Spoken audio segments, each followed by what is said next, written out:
Hi friends, kitchen queen ಚಾನೆಲ್ಗೆ ಸ್ವಾಗತ. ಇವತ್ತು ನಾನು ನಿಮಗೆ ಗಣೇಶ ಹಬ್ಬದ ವಿಶೇಷವಾಗಿ ಮೋದಕ ಮತ್ತು ಕಡುಬು ಹೇಗೆ ಮಾಡೋದು ಅಂತ ಹೇಳಿಕೊಡ್ತಾ ಇದ್ದೀನಿ. ಮೊದಲಿಗೆ ಒಂದು ಬಾಣಲೆಯನ್ನು ಇಟ್ಟುಕೊಂಡು ಅದಕ್ಕೆ ಅರ್ಧ ಕಪ್ನಷ್ಟು ಬೆಲ್ಲವನ್ನು ಹಾಕಿಕೊಳ್ಳಬೇಕು. ಅದಕ್ಕೆ 5 ರಿಂದ 6 ಸ್ಪೂನ್ನಷ್ಟು ನೀರನ್ನು ಹಾಕಿ ಬೆಲ್ಲ ಕರಗುವವರೆಗೂ ಬಾಯ್ಲ್ ಮಾಡಿಕೊಳ್ಳಬೇಕು. ಯಾರಾದರೂ ಮೊದಲನೇ ಸಲ ನನ್ನ ಚಾನಲನ್ನು ನೋಡ್ತಾ ಇದ್ದರೆ ಸಬ್ಸ್ಕ್ರೈಬ್ ಮಾಡಿಕೊಂಡು ನೋಡಿರಿ ಮತ್ತು ಪಕ್ಕದಲ್ಲೇ ಇರುವ ಬೆಲ್ ಐಕನ್ ಅನ್ನು ಕ್ಲಿಕ್ ಮಾಡಿರಿ. ನಾನು ಮಾಡುವ ಅಡುಗೆಗಳ ನೋಟಿಫಿಕೇಶನ್ ನಿಮಗೆ ಬರುತ್ತದೆ. ಈಗ ಬೆಲ್ಲ ಕರಗಿದೆ.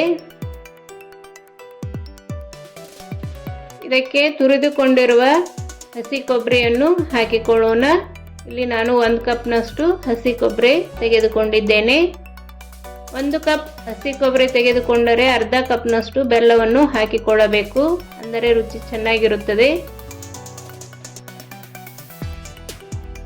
ಇದು ಹೂರ್ಣದ ಹದಕ್ಕೆ ಬರುವವರೆಗೂ ಬಾಯ್ಲ್ ಮಾಡಿಕೊಳ್ಳಬೇಕು.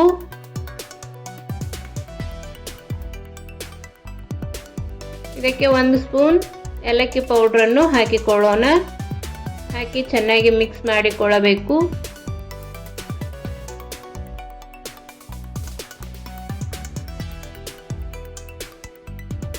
ಈ ರೀತಿ ಗಟ್ಟಿಯಾಗುವವರೆಗೂ ಇದನ್ನು ಬಾಯ್ಲ್ ಮಾಡಿಕೊಳ್ಳಬೇಕು.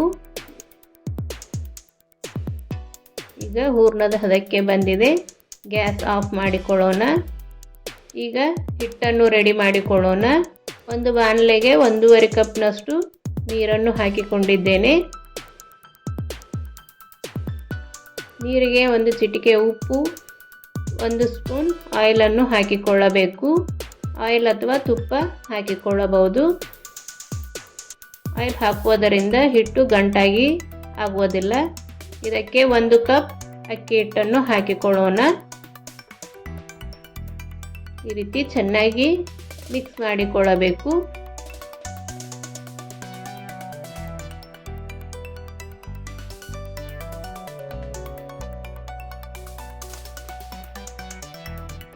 ಈಗ ಇದನ್ನು ಮುಚ್ಚಳ ಮುಚ್ಚಿ ಗ್ಯಾಸ್ ಆಫ್ ಮಾಡಿ 3 ರಿಂದ 4 ನಿಮಿಷ ಬಿಡೋಣ.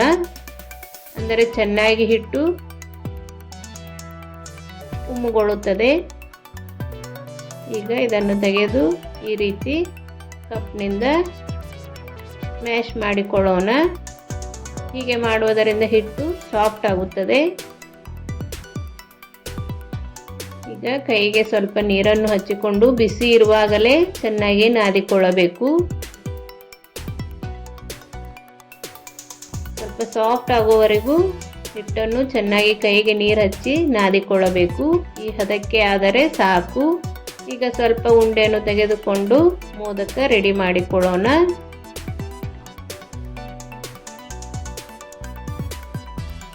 ಮೋದಕ ಮೋಲ್ಡ್ ಇದ್ದರೆ ಅದಕ್ಕೆ ಹಾಕಿಕೊಳ್ಳಬಹುದು. ನನ್ನ ಹತ್ತಿರ ಇಲ್ಲ, ಅದಕ್ಕೆ ನಾನು ಕೈಯಿಂದ ಮಾಡಿಕೊಳ್ತಾ ಇದ್ದೇನೆ. ಈ ರೀತಿ ಕೈಗೆ ಸ್ವಲ್ಪ ನೀರು ಹಚ್ಚಿ ಈ ರೀತಿ ಬಟ್ಟಲಿನ ಆಕಾರದಲ್ಲಿ ಮಾಡಿಕೊಳ್ಳಬೇಕು.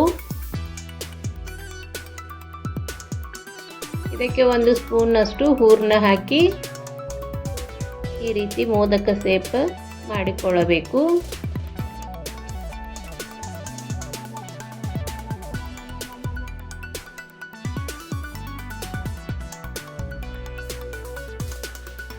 ಈ ರೀತಿ ಹೂರ್ಣ ಒಳಗೆ ಹಾಕುತ್ತಾ ಮೋದಕ ಶೇಪ್ನಲ್ಲಿ ರೆಡಿ ಮಾಡಿಕೊಳ್ಳಬೇಕು. ನೋಡಿ ಎಷ್ಟು ಚೆನ್ನಾಗಿ ರೆಡಿ ಆಯಿತು ಮೋದಕ. ಎಲ್ಲ ಮೋದಕವನ್ನು ಮಾಡಿಕೊಂಡು ಈಗ ಬೇಯಿಸಿಕೊಳ್ಳೋಣ. ಒಂದು ಬಾಣಲೆಯಲ್ಲಿ ನೀರು ಇಟ್ಟು ಅದರ ಮೇಲೆ ಈ ರೀತಿ ತೂತಿನ ಜಾಳಿಗೆಯನ್ನು ಇಟ್ಟು ಅದಕ್ಕೆ ಸ್ವಲ್ಪ ಆಯಿಲ್ ಹಚ್ಚಿ ಮೋದಕವನ್ನು ಇಡಬೇಕು. ಆಯಿಲ್ ಹಚ್ಚಿಕೊಳ್ಳುವುದರಿಂದ ಮೋದಕ ಅಂಟಿಕೊಳ್ಳುವುದಿಲ್ಲ.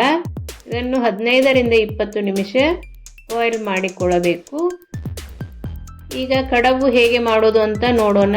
ಒಂದು ಪ್ಲಾಸ್ಟಿಕ್ ಶೀಟನ್ನು ತೆಗೆದುಕೊಂಡು ಅದಕ್ಕೆ ಸ್ವಲ್ಪ ಆಯಿಲ್ ಹಚ್ಚಿ ಈ ರೀತಿ ಒಂದು ಉಳ್ಳೆಯನ್ನು ತೆಗೆದುಕೊಂಡು ತಟ್ಟಿಕೊಳ್ಳಬೇಕು. ನನ್ನ ಚಾನೆಲ್ನಲ್ಲಿ ಅನೇಕ ರೀತಿಯ ಹಬ್ಬದ ಅಡಿಗೆಗಳ ರೆಸಿಪಿಗಳಿವೆ. ಒಂದು ಸಲ ನನ್ನ ಚಾನೆಲನ್ನು ಚೆಕ್ ಮಾಡಿ ಮತ್ತು ನಾನು ಮಾಡುವ ಅಡಿಗೆಗಳು ನಿಮಗೆ ಇಷ್ಟವಾದರೆ ನಮ್ಮ ಚಾನೆಲ್ ಅನ್ನು ಸಬ್ಸ್ಕ್ರೈಬ್ ಮಾಡಿ, ಶೇರ್ ಮಾಡಿ, ಲೈಕ್ ಮಾಡಿರಿ. ಈ ರೀತಿ ಎಡ್ಜಸ್ಗಳನ್ನು ಒತ್ತಿದರೆ ಕಡುಬು ರೆಡಿ ಆಯಿತು. ನೋಡಿ ಎಷ್ಟು ಚೆನ್ನಾಗಿ ಕಡುಬು ರೆಡಿಯಾಗಿದೆ. ಎಲ್ಲ ಕಡುಬನ್ನು ರೆಡಿ ಮಾಡಿಕೊಂಡು ಮೋದಕ ಹೇಗೆ ಬೇಯಿಸಿಕೊಂಡಿದ್ದೀವೋ ಅದೇ ರೀತಿ ಕಡುಬನ್ನು ಬೇಯಿಸಿಕೊಳ್ಳಬೇಕು. ಇದು 15 ನಿಮಿಷ ಆದ ತಕ್ಷಣ ಕಲರ್ ಚೇಂಜ್ ಆಗುತ್ತದೆ ಮತ್ತು ಅದರ ಮೇಲೆ ಶೈನಿಂಗ್ ಆಗಿ ಕಾಣುತ್ತದೆ. ಆಗ ಕಡುಬು ಮತ್ತು ಮೋದಕ ರೆಡಿ ಆಯಿತು ಎಂದು ತಿಳಿದುಕೊಳ್ಳಬೇಕು.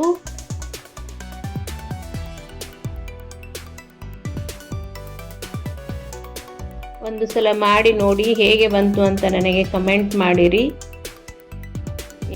ಸ್ವಲ್ಪ ಹಾಲಿಗೆ ಫುಡ್ ಕಲರ್ ಹಾಕಿ ಗಾರ್ನಿಷ್ ಮಾಡಿದರೆ ಕಡುಬು ಮತ್ತು ಮೋದಕ ರೆಡಿ ಆಯಿತು.